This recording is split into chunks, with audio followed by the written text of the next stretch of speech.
We start with the standard HTML boilerplate.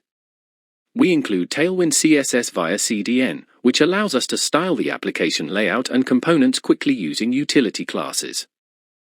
For the layout, we use Flexbox, Flex Item Center Justify Center on the body to perfectly center our app card in the middle of the screen. The main card gets a white background and a nice shadow for depth.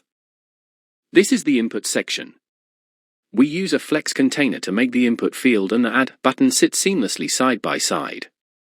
The input takes up the remaining space, flex of 1.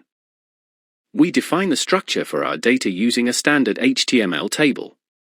We set up the headers, but we leave the T-body with ID attendance list empty for now because we will inject the student rows here using JavaScript.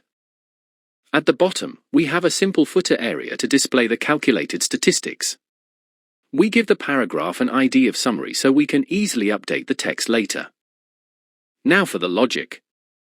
We grab references to the table body and summary element. We also initialize an empty array called students which will act as our local database to store the student objects. When the user clicks add, we capture the name. If it's not empty, we create a new object, defaulting status to absent, push it to our array, clear the input field, and trigger a re-render of the table. This function flips a student's status.